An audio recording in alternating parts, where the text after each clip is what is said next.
आज की इस वीडियो में हम बात करने वाले हैं आप दोबारा प्रेग्नेंट होने के लिए कब रेडी हो जाती हैं।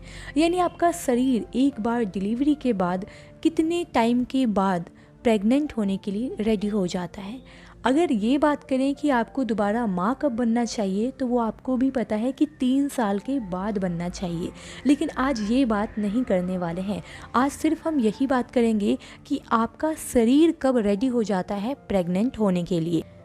देखिए, जिन लोगों की ऑपरेशन से डिलीवरी हुई है यानी सिजेरियन डिलीवरी हुई है, उनको डॉक्टर खुद से कहती हैं कि आप 1.5 महीने के बाद अपने आप अगर संबंध बनाती हैं तो प्रेग्नेंट हो सकती हैं। यानी आपको ध्यान रखना होगा, आपको प्रिकॉशन लेने होंगे और 1.5 महीने के बाद आपका पीरियड शुरू हो जाएगा, यानी 40 दिन के बाद आपका पीरियड शुरू हो जाएगा और आप दोबारा प्रेग्नेंट हो सकती हैं।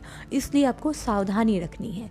लेकिन कुछ लोग ऐसे होते हैं जिनका नॉर्मल डिलीवरी होता है और उनको थोड़ा सा समय लग जाता है, यानी कि उनका पीरियड आने में समय लगता है।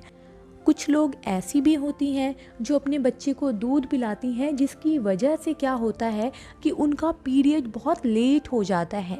कुछ लोगों को 1 साल बाद पीरियड आता है, कुछ लोगों को 7 महीने बाद आता है, कुछ लोगों को 6 महीने के बाद आता है।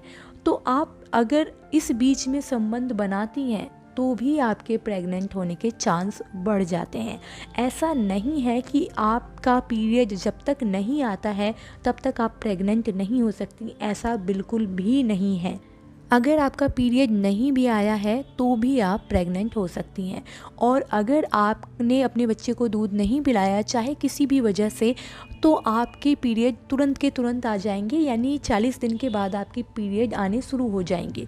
इसके बाद अगर आप संबंध बनाती हैं तो आप प्रेग्नेंट हो सकती हैं, इसलिए आपको सावधानी रखनी चाहिए। लेकिन कुछ माएँ ऐसी होती हैं जिसने अपने बेबी को खो दिया है और खोने की वजह से वो जल्द से जल्द माँ बनना चाहती हैं, तो प्लीज़ थोड़ा सा आप सावधानी रखें।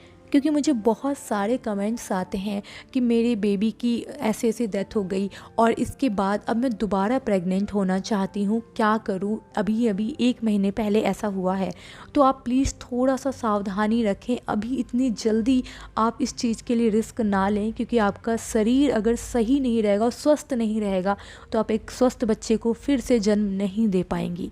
तो आप अपने आप को पहले स्वस्थ करें, कुछ समय लें, कम से कम 1 साल का समय लें, इसके बाद ही आप इस चीज़ के बारे में सोचें। ये मैं आपसे रिक्वेस्ट करती हूँ। आप पहले आप स्वस्थ रहेंगी तो ही आपका बच्चा स्वस्थ रहेगा। मिलते हैं अगले वीडियो में। अपना बहुत सारा ख्याल रखें।